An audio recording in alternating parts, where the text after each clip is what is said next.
তো good morning everyone, কেমন আছো তোমরা সবাই? আশা করছি সবাই খুব ভালো আছো। তো আমিও ভালোই আছি। তো সকাল থেকে শুরু করে দিলাম কাজবাজ। তো দেখতে থাকো তোমরা ভিডিওটা, আশা করি তোমাদের ভালোই লাগবে।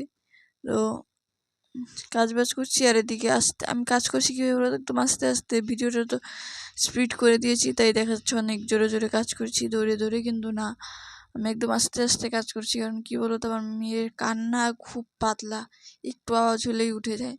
তাই আর কি আস্তে আস্তে করে সব কাজ বাজ করে নিচ্ছি। ঘরের কাজটা অবশ্য আস্তে আস্তে করে, ঘরটা বন্ধ করে বাইরে গেলে আর কোনো অসুবিধা হবে না। আর একবার যদি মেয়ে উঠে যায় না, কাজ করতে খুব দিকদারি লাগে, আর খুব দুষ্টুমি করে। দুষ্টুমি করে তো যেমন তেমন কথা বলে, জানো না তো। আমার মেয়ে যে এত কথা বলে, এত কথা বলে, মাঝে মধ্যে না কান করে আমার ব্যথা হয়ে যায়। ওর মুখ ব্যথা হয় কি না আমি জানি না, কিন্তু আমার না মাঝে মধ্যে মেজাজটা খুব গরম হয়ে যায় এত কথা বললে। কি প্রশ্নের উপরে প্রশ্ন করতেই থাকবে, প্রশ্নের উপরে প্রশ্ন করতেই থাকবে। তো আর কি, যতটা দেরি করে উঠে ততটাই আমার ভালো, ততটুকু সময় একটু শান্তিতে থাকি আর কি, ভালো লাগে। আবার না চুপচাপ থাকলেও না, যখন মেয়ে যখন অসুস্থ হয়, কোন একদম চুপচাপ হয়ে যায়, তখনও না ভালো লাগে না। আমরা বুঝি না আমাদের যে কী ভালো লাগে, আমরা মেয়ে মানুষ, আমাদের কী ভালো লাগে বুঝি না।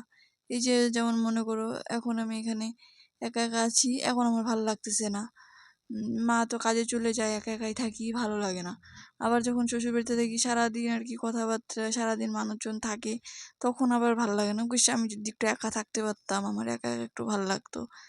আমি বুঝি না আমার যে কী ভালো লাগে, আমি নিজে এখনো বুঝে পাচ্ছি না। তো দেখো, তোমাদের সাথে গল্প করতে করতে প্রায় ঘরটা ঝাড়ু দেওয়া হয়ে গেল আমার।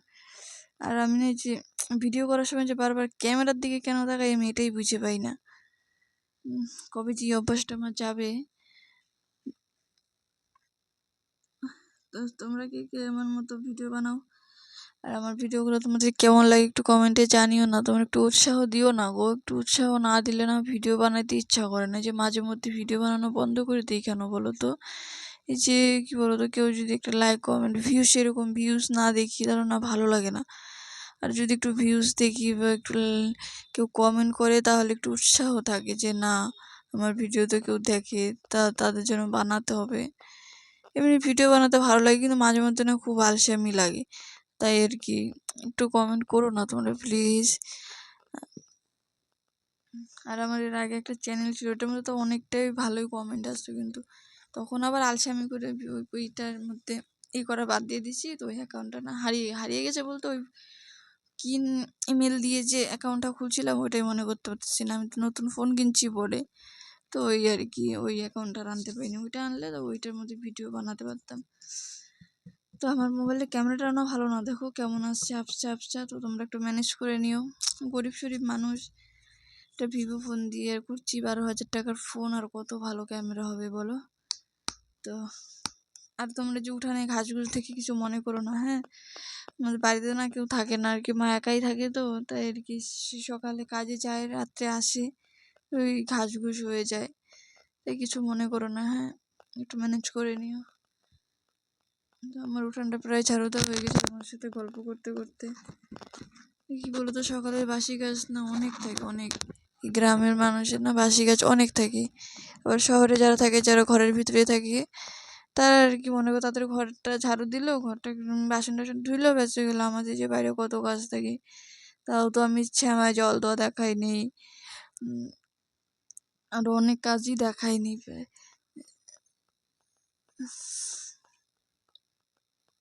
তো চলো, আমার উঠান ঝাড়ু দেওয়া হয়ে গেল, এখন বাসনগুলো দিয়ে নিই। আর বাসন ধুতে গেছি জানো না তো, হাতটা আমার একদম অবশ হয়ে গেছে। আমাদের বাড়িতে না জলের খুব প্রবলেম। জলের প্রবলেম বলতে, ওই যে কলটা দেখছো, কল আছে, কলটা না হাওয়া বেরিয়ে যায়, জল থাকেই না। তো আমরা টাইম করলে জল দিয়ে কাজ করি। সকালে 2 ঘন্টা জল দেয়, ওই সকালে জল আসে 8টার দিকে, আর 8টা অবধি যদি বসে থাকি, কখন 8টার দিকে জল আসবে বাসন ধুবো, তাই আর কি বাসি জল দিয়েই বাসন ধুয়ে নিচ্ছি। আর জল আসার পরে আমি চানটা করে নিই। সব কাজটা সারা থাকলে জল আসার সাথে সাথে চানটা করে নিলে, পূজাটা দেওয়া হয়ে গেলে না আর কোনো অসুবিধা থাকে না। তাই আর কি, যে বাসি জল দিয়ে বাসন ধুচ্ছি, আর যেন হাতে একদম অবশ হয়ে গেছে হাত। বাসি জল, ঠান্ডার দিন, বুঝতেই তো পারো। তাও তো সেই রকম মাঘ মাস হিসেবে সেরকম ঠান্ডাই নেই। মাঘ মাস বলতে আমরা তো জানতাম কুয়াশা একদম আচ্ছন্ন থাকে। মাঘ মাসে নাকি বাঘেরও শরীর কাঁপে, তো সেরকম নাই, দেখো কাজ করতে করতে আমার গরমও লেগে গেছে। চাদর টাদর রেখে তারপরে কাজ করছি। চাদর নিয়ে না সেরকম কাজও করা যায় না। ওই সকালবেলা উঠলে একটু ঠান্ডা লাগে, তখন একটু চাদরটা করি, তারপরে আবার কাজ করতে গেলেই গরম লেগে যায়, চাদর টাদর কোথায় ফেলে দিই এর কোনো থাকে না। আগে কাজ তারপরে ঠান্ডা। আর দেখবে কাজ করতে করতে না সেরকম ঠান্ডা বোঝাও যায় না। চান টান একবারে সেই গরম গরম অবস্থায় একদম চান টান করে নিই, বেশ সকালের মতো সারাদিনের ঝামেলা আর কি শেষ হয়ে যায়। চান পূজাটা হয়ে গেলে আর কোনো থাকে না। তো আমার ভিডিওটা কেমন লাগলো কমেন্টে জানিও। যে এই ভিডিওটা এই পর্যন্তই থাক।